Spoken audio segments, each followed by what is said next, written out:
We would like to start the regular press conference by Minister Motegi. Now, there are 2 points that I would like to report to you at the outset. First of all, as to the provision of the vaccines. Last week at the press conference, I have announced of the in-kind provision of vaccines from Japan to the various countries. As soon as the various conditions are cleared, including negotiation with the host countries, from the 1st of July onwards, we will be providing 1 million doses each to Indonesia, Thailand, Philippines, and Malaysia. We are making the final coordination with the aim to, as quickly as possible, provide the AstraZeneca vaccines.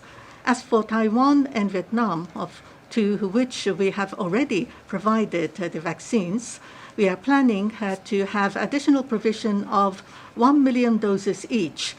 And as for the provision of vaccines through COVAX, not on bilateral basis, as soon as the conditions are met, including the approval by the WHO, we will coordinate with the relevant institutions, and from the middle of July onwards, we will start providing a total of 11 million doses or so to Southeast Asia, Southwest Asia, as well as Pacific Island and countries. Japan has already committed to 30 million doses, so these are the numbers are included in the total of 30 million doses.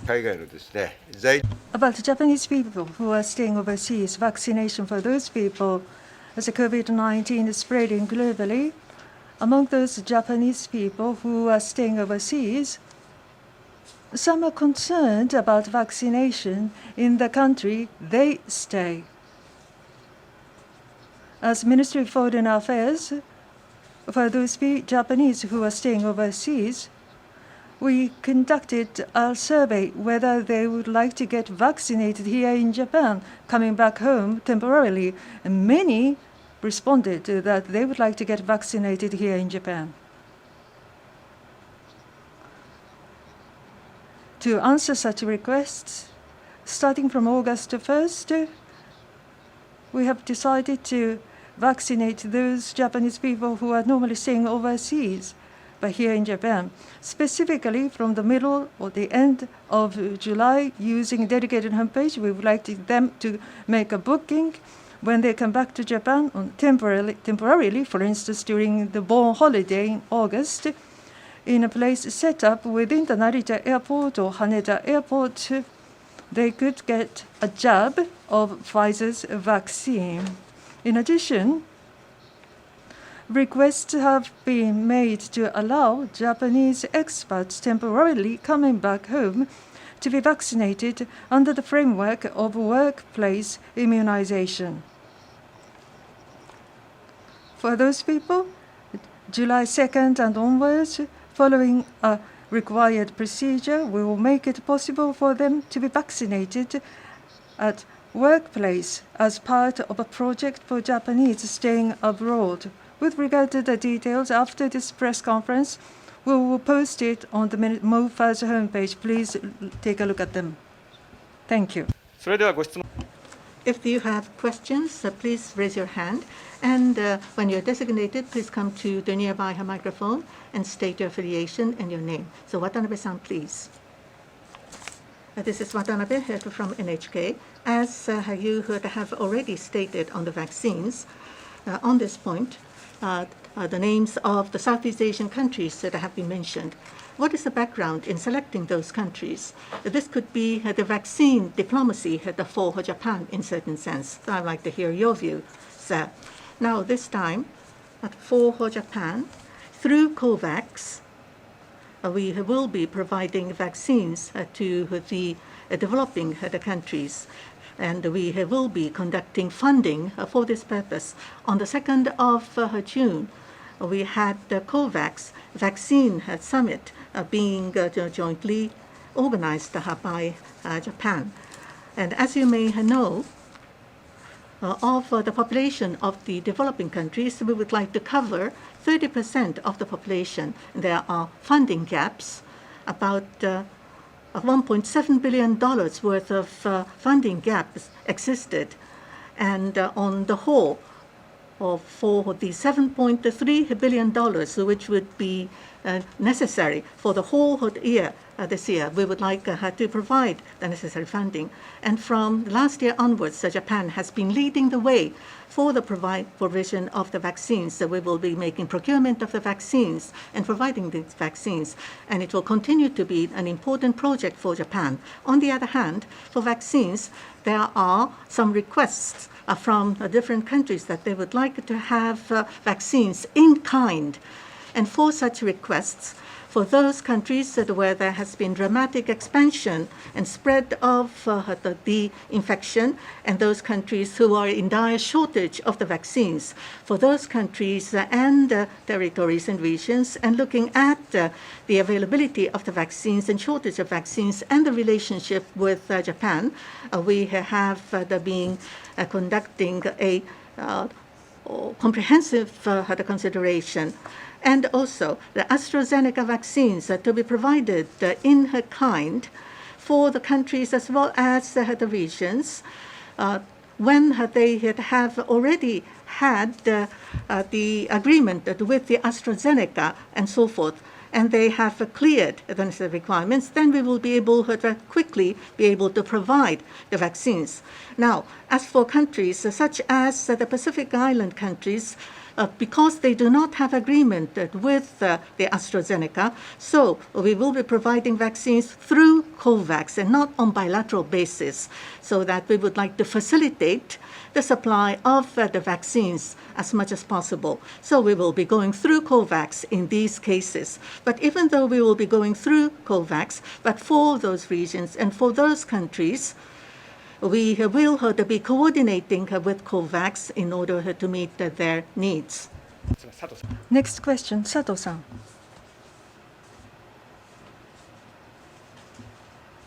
Asahi Newspaper, Sato is my name. About vaccination of Japanese people overseas, until recently, for those people, I understand you conducted a questionnaire-based survey. How many numbers of the respondents and how many were the targets? As a result, how many will actually become the scope of the immunization if you happen to have numbers? Yes, we do. Ask the question to our secretariat. Next question, please. Yan-san. This is Yang Min-chu from CNA of Taiwan. Thank you very much for providing vaccines. All the people in Taiwan are very grateful. Now, as the Minister has said, that the 1 million doses or so will be newly provided to Taiwan. When will be the timing for the provision, please? On Taiwan, on the 4th of June, at the earliest timing, Japan has provided 1.24 million doses of vaccines to Taiwan as the first shipment. With Taiwan, 10 years ago, when we had the great East Japan earthquake and tsunami, Taiwan had very quickly provided the support and cooperation monetarily and otherwise, and we have been able to see progress of people exchange as well. So that the Japan, the first country in the world to be able to provide the vaccines to Taiwan, we were indeed very pleased. And the President Tsai Ing-wen has also given us her gratitude, and we are also most appreciative of that. It was very good that we were able to do that. And I do understand that the dire situation will still continue for Taiwan. And I have mentioned that from the 1st of July onwards, we will start providing the vaccines. So it will be before the middle of July. But as for the specific timing, we would like to coordinate going forward. Next question, please. Sato-san. TV Asahi Sato. Russo-Japan relations, Russia, starting from the 23rd, around the northern territories, joint military exercise started. Against that backdrop, if you look at Russia in Europe, in Ukraine, with force, they are trying to change the status quo in a unilateral manner. Towards the conclusion of the peace treaty, I understand negotiation is ongoing. Based on this backdrop, diplomacy with Russia, are you planning to have coordination among the countries with share the same ambitions, same sense of values? First, about Etrov and Kunashiri and the other areas, they started military exercise. On the northern territories, conducting such military exercise on that issue, it is not consistent at all with our position on those northern territories. We lodged a complaint firmly on the northern territories. On various occasions, Japan's position has been clearly conveyed to Russia. And on top of that, what is fundamentally important is the following. Northern territories, these issues themselves must be resolved.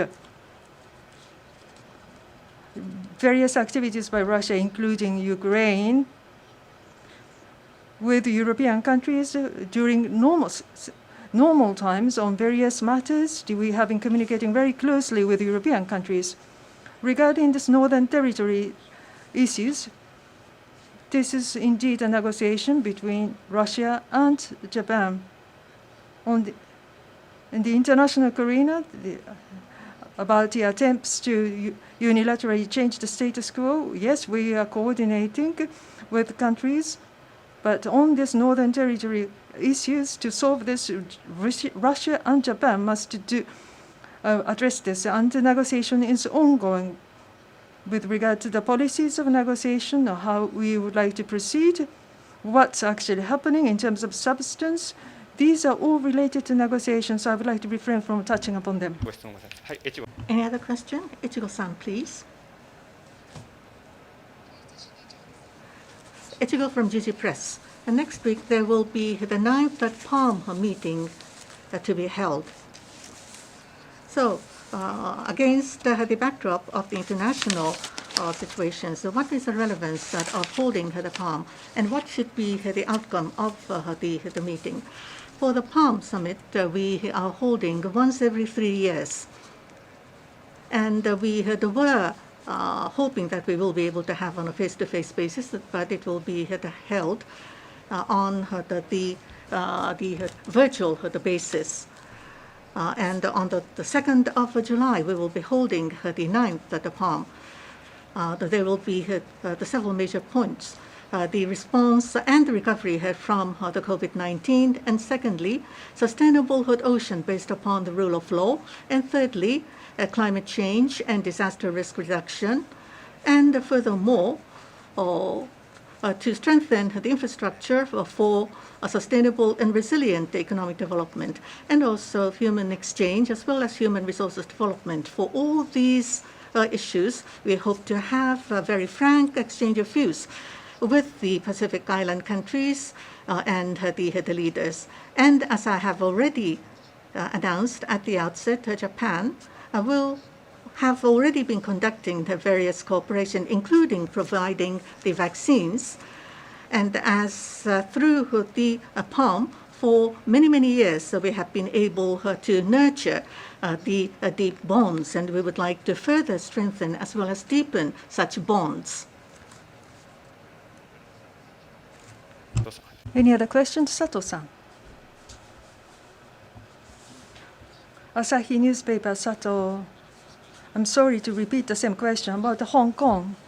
The Apple Daily matter, the Democratic Daily, they announced that they're going to close the issuance. You mentioned before the G7 communique, the respect of freedom in Hong Kong is included. And Foreign Secretary Raab also they made a communique about the blow to the freedom of speech. What is your take, and how are you planning to respond going forward as the Japanese minister? About Apple Daily, about the closure of that newspaper, the final issue from the previous night, so many people in Hong Kong wanted to get it, and there was a long queue in the morning of the issuance. Freedom of speech, freedom of press. On those matters, there's a strong emotion of the Hong Kong people, and it was very symbolic. The final issuance was made in the rain. Regarding the situation in Hong Kong, if you look at the past incidents, as I said before, Hong Kong so far enjoyed democratic and stable development, which was underpinned by freedom of speech and freedom of press. And what has been happening is making them recede so greatly. We are gravely concerned. Regarding our position vis-à-vis Hong Kong, as I repeatedly said, I don't want to repeat them. The other day, there was a G7 top leaders communique. The human rights and freedom and the high level of autonomy should be respected in Hong Kong, including Japan. 45 countries participated in the 47th Human Rights Council. There was a joint statement on the human rights situation in China. Again, grave concern was expressed concerning the situation in Hong Kong. As Japan to China and Hong Kong authorities, we would demand that the freedom of speech and freedom of press will be protected as stipulated in the basic law of Hong Kong. By closely collaborating with the international community, we would like to urge China to address this issue. Speech matters. In the beginning was a word. The word was with God. The word was God. よろしいでしょうか。はい。 So, the last question, Watanabe-san.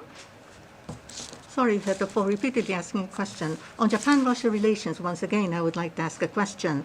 On the Etlov Island and Kunashiri Island, there have been military exercises, and on the Etlov Island, the mountain may have erupted. So the residents were so surprised, and they had to have made the news that been put onto the social media at the 2+2 meeting. With Russia, you have had a meeting. There has been Japan-Russia 2+2. The foreign ministers and defense ministers meeting have been conducted in the past. But against this backdrop, how are you going to build the trust and confidence going forward with Russia? For the repeated protests from Japan has not stopped the exercise conducted by Russia. On case by case and as situation to situation basis, there could be different developments between Japan and Russia. There is a negotiation on peace treaty going on in order to conclude the peace treaty, but this has been suspended. But we would like to continue to have the negotiation that was agreed upon between the two countries. As for the exchange project and other various projects, have been implemented, and also consideration that have been made for those projects. It is true that we are not able to have face-to-face negotiation because of COVID-19, that it is difficult to proceed with the specific projects. And as for the former the Japanese residents making the trip to the Northern Territorial Islands, to worship their ancestors. That have been very difficult to be conducted, but going forward, we would like to firmly conduct the different processes so that ultimately we will be able to conclude our negotiation to have the peace treaty to be put in place. We would like to persistently, patiently going forward. And this is the end of the press conference for today. Thank you.